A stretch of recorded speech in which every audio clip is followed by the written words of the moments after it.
ప్రభు యొక్క ఘనమైన నామాన్ని బట్టి ప్రతి ఒక్కరికి వందనాలు చెల్లిస్తున్నాను. ఈ ఉదయకాలాన్ని అన్ని విషయములలో నువ్వు కనిపెట్టుకుని ఉంటే నీకెంతో మంచిది. కీర్తన గ్రంథము 37 అధ్యాయము 5వ వచనం. నీ మార్గమును యెహోవాకు అప్పగించుము. నీవు ఆయనను నమ్ముకొనుము. ఆయన నీ కార్యం నెరవేర్చును. దేవుడు నీ జీవితంలో ఒక కార్యం నెరవేర్చాలంటే నువ్వు కనిపెట్టుకొని ఉండాలి. కీర్తన గ్రంథము 27 అధ్యాయము 14వ వచనం. యెహోవా కొరకు కనిపెట్టుకొని ఉండుము. ధైర్యం తెచ్చుకొని నీ హృదయం నిబ్బరముగా ఉంచుకొనుము. యెహోవా కొరకు కనిపెట్టుకొని ఉండుము. కానీ ప్రతి ఒక్కరి హృదయంలో ఒకే ఒక ప్రశ్న. దేవా, ఇది నువ్వెప్పుడు చేస్తావు? నువ్వు చేస్తావని నేనెంతో ఆశతో నీ సన్నిధిలో నేను కనిపెట్టుకొని ఉన్నాను. అపోస్తల కార్యాలు 20 అధ్యాయం 5వ వచనంలోనైతే వీరు ముందుగా వెళ్ళి త్రోయలో మా కొరకు కనిపెట్టుకొని ఉండిరి. ఒక కార్యం కోసం కనిపెట్టుకొని ఉండటం అంటే అంత సామాన్యమైన విషయం కాదు. ఎప్పుడైనా సరే పని వేగంగా జరగాలని ప్రతి ఒక్కరు కోరుకుంటారు. త్వరగా ఫలితాలు పొందాలని ఆశపడుతూ ఉంటారు.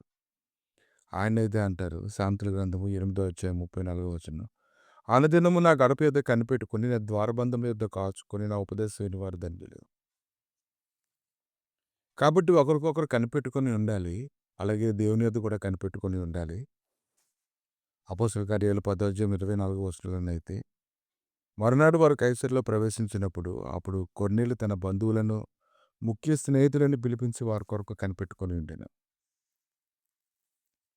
పేతురు లోపలికి రాగానే కొర్నేలు అతని ఎదురుగా తన పాదముల మీద పడి నమస్కారం చేశాడు. అప్పుడు పేతురు అన్నాడు, నీవు లేచి నిలువుము, నేను కూడా నరుడిని చెప్పి అతను లేవనెత్తి అతనితో మాట్లాడుచు లోపలికి వచ్చి అనేకులు కూడి ఉండేట్టు చూచాను. వారు ఎలా కనిపెట్టుకుని ఉన్నారో చూడండి.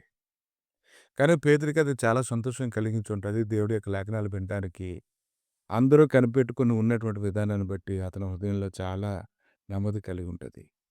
అప్పుడు అతడు అన్ని జాతి వారితో సహవాసం చేయటైన అటు వారిని ముట్టుకొనుటే నేను యూదుని ధర్మం కాదని మీకు తెలియని అయితే ఏ మనుషును నిషేధింపదగిన వాడైనను అపవిత్రుడైనను చెప్పకూడదని దేవుడు నాకు చూపించున్నాడు. కాబట్టి నన్ను పిలిచినప్పుడు అడ్డమేమి చెప్పకపోవచ్చుదని కనుక ఎందు నిమిత్తం నన్ను పిలిపించుతారో దాన్ని గురించి అడుగుచున్నాను వారితో చెప్పాను. అప్పుడు కొన్నేళ్ళు ప్రకటిస్తూ ఉన్నాడు. 4 దినముల క్రిందట పగలు 3 గంటల వేళ ఏం జరిగిందో, ఏం మాట్లాడిందో, తన ప్రార్థన దైవసన్నిధికి ఎలా చేరిందో, పేతురు అనేటువంటి సేవకుని ఎలా పిలిపించుకోవాలో వీటన్నిటి గురించి అతను ప్రకటిస్తూ ఉన్నారు. అందుకు పేతురు నోరు తెరిచి ఇలా అన్నాడు, దేవుడు పక్షపాత కాడు నిజమే గ్రహించున్నాను. ప్రతి జనములను ఆయనకు భయపడి నీతిగా నడుచుకున్న వారిని ఆయన అంగీకరించాను. యేసుక్రీస్తు అందరికీ ప్రభు. ఆయన ద్వారా దేవుడు సమాధానకరమైన సువార్తను ప్రకటించి ఇశ్రాయేలు పంపిన వర్తమానం మీరు ఎరుగుదురు. ఇంకా అతను అలా ప్రకటిస్తూనే ఉన్నాడు. అలా ప్రకటిస్తుండగానే పేతురు ఈ మాటలు చెప్పుచుండగా అతని బోధ విన్నవారందరి మీదకి పరిశుద్ధాత్మ దిగెను. సున్నతి పొందిన వారిలో పేతురుతో కూడా వచ్చిన విశ్వాసులందరూ పరిశుద్ధాత్మ వరం అన్ని జనుల మీద సహితము కుమ్మరించబడుటకు చూపునంతరందరూ ఏలయనగా వారు భాషలతో మాట్లాడుచు దేవుని గనపరచుండగా విండ్రి. అందుకు పేతురు, మనవలే పరిశుద్ధాత్మను పొందిన వీరు బాప్తిసం పొందకుండా ఎవడైనా వీళ్ళకి ఆటంకం చేయగలడని చెప్పి వారి గురించి అతను మాట్లాడుతూ తను చేయవలసిందంతా చేయడాన్ని మనం చూస్తూ ఉన్నాం. కానీ నువ్వు కనిపెట్టుకొని ఉండు. కనిపెట్టుకోవడం నీకు విసుగ్గా ఉందా?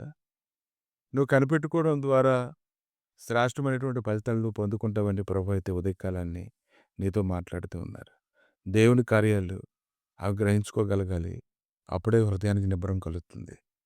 ప్రభా, ఉదయకాలాన్ని తండ్రి నీ సన్నిధిలో కనిపెట్టుకునే బలమును ప్రతి ఒక్కరికి అనుగ్రహించు దేవా. నీ సన్నిధిలో కనిపెట్టుకుంటుండగా ప్రభా గొప్ప నెమ్మది సమాధానం నేను ఆవరించినట్లుగా సహాయం దయచేసి ఇంకనూ బలపరిచి స్థిరపరిచి అన్ని విషయాల్లో కృప చూపించమని మహిమ పొందమని గొప్ప కార్యాలు వారి జీవితంలో జరిగించమని యేసు క్రీస్తు నామములో అడిగి వేడుకుంటున్నాము తండ్రి. ఆమేన్.